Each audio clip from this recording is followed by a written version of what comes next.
welcome back to the channel. If you were here with us last time when we did our series on a worm farmer's diary, you'll remember that we did some harvesting. And behind the scenes of that harvesting of a worm bin, I actually ended up splitting the bin. So the original bin that I started with, I ended up splitting it into two. So this is not the original bin, but this bin obviously received the majority of the action from the first bin, or the majority of the contents rather of the first bin. And you can see that in the worms that we are looking at here below. And interestingly enough, I've also got some worms here on the surface that seem to be, or on the sides of the bin, that seem to be moving, I would say somewhat slowly, but they still seem to be alive. So what I'm going to try to do is to get this bin back into a state of, I guess you could call it, of equilibrium, by going ahead and just doing a little feeding, giving them something to feed on. As you can tell, this bin is largely full of castings and eggshells and some leaves. And then we've got some cardboard further down, but yeah, that's what this bin looks like. So in today's feeding, I wanted to go ahead and do something unique, something special, and something you're actually advised not to do. And I was going to go ahead and feed these worms citrus. So before I do that, though, I'd like to point out that there does seem to be a worm here on the inside of the lid that might have reached its prime and has seemed to have passed on. So obviously we will take a little moment to just check in. Oh no, that worm seems to actually be alive. That is pretty crazy. I'm not sure how it made it there, and it looks like it wouldn't be a nice place. It looks like it would be a spot that would get smashed, so I'm not really sure. I'm going to try to extricate it from there and then try to get it back into the bin. So, what an adventure. We got a runaway. Little runaway worm. Alright, let's see if we can get that worm back into the bin. Got it on the glove.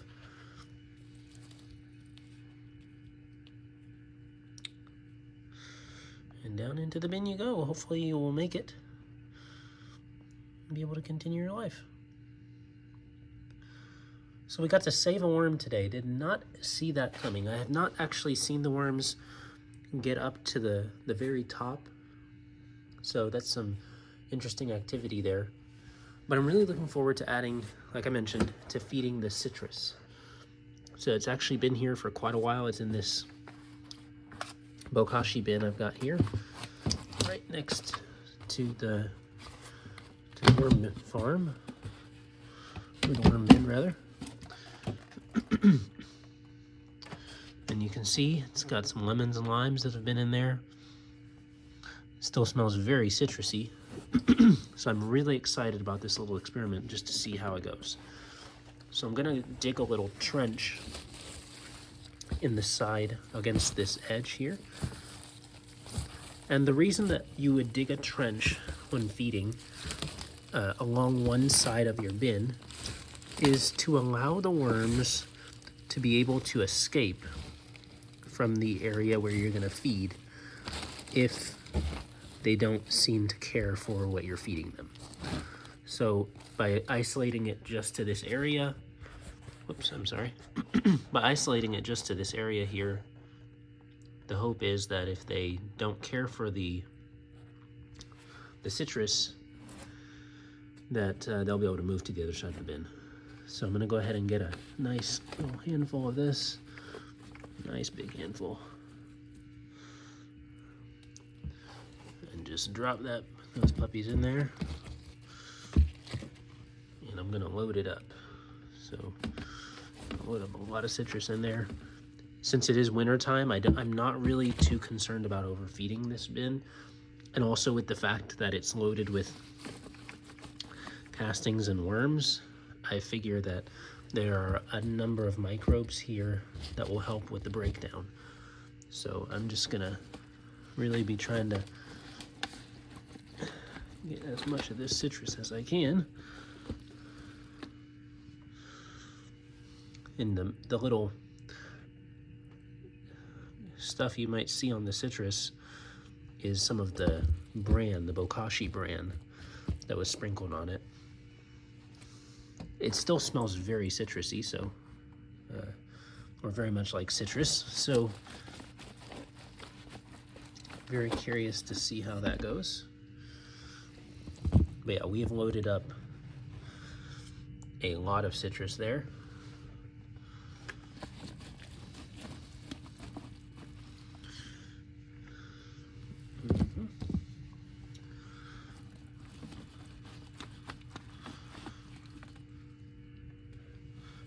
Another handful, so that is a very deep trench. That is quite a bit of food. I don't want it to end up becoming anaerobic, so at this point now I'm going to go ahead and add in some brown materials here.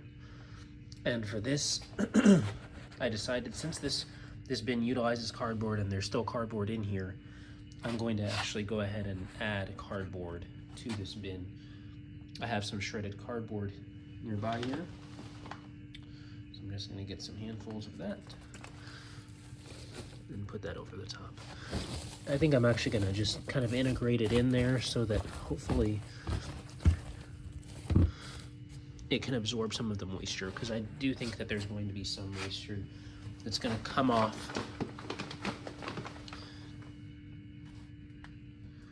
as the citrus breaks down. So just gonna load up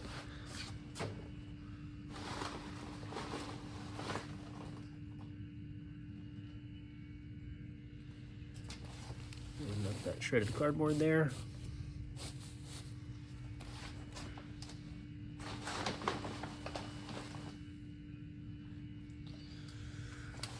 Typically when you do a feeding, you want to do about 2 parts of brown material to every 1 part of green material by volume. So I don't mind going a little bit under that ratio this time. So basically meaning I don't mind putting more, or rather I don't mind putting less brown materials to green materials right now, because we are in the winter time, and I don't mind if the bin gets a little bit more wet. So I've gone ahead and just added on these browns here. I'm going to also go ahead and water the top so that it doesn't end up being a really dry area, because that would not really be ideal for the worms. I want them to be able to access this area. So getting the cardboard somewhat moist is going to help with that. So I'm going to go ahead and do that as well.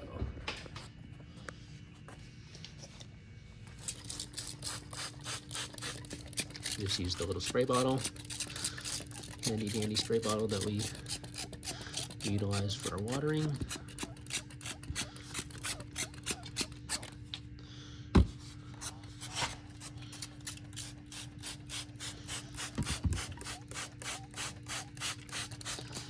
We just want to get it nice and moist on top. I'm actually watering just the entire top of the bin. From what I can see, the worms that we had near the corners of this bin seem to have gone down. Maybe they were caught up in our... There are still some worms in this corner over here.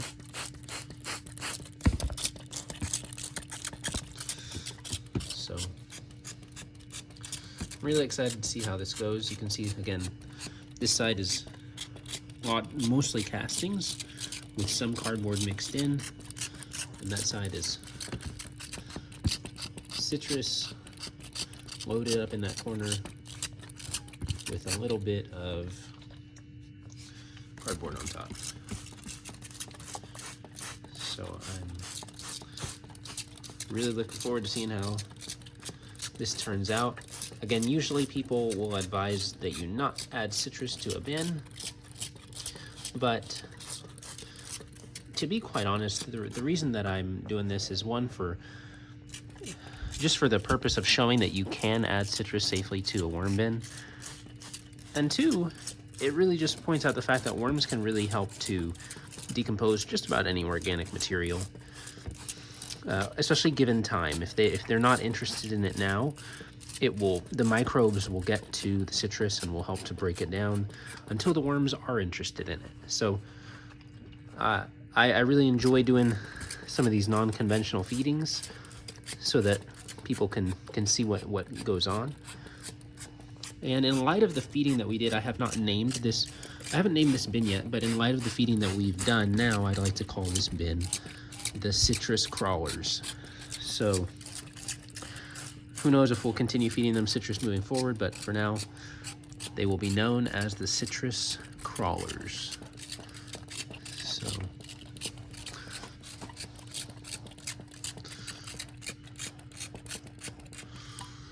all right, well, I think we watered the top a fair bit. I'm excited to see how the citrus breaks down, and also to see, I think the real test will be to see if there are worms gravitating to that side. So that'll be neat to see. So I'd look probably to see in, say, a month or so. I feel like that would be the real test of whether we're starting to see any migration over to that section of the bin. I feel like I've watered it actually fairly thoroughly up top, and we should see more moisture from the citrus decomposing. So I'm really excited to see how this goes. Again, digging on this side, we have worms already here.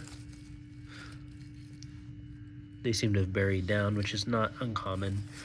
Once you introduce light and some activity, you're gonna see the worms start to kind of move away. But right in the middle there, we've got a worm there.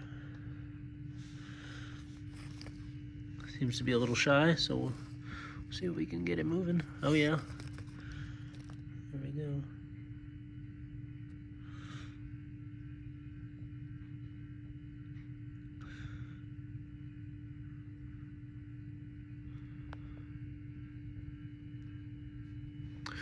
So yeah, the worms are in here.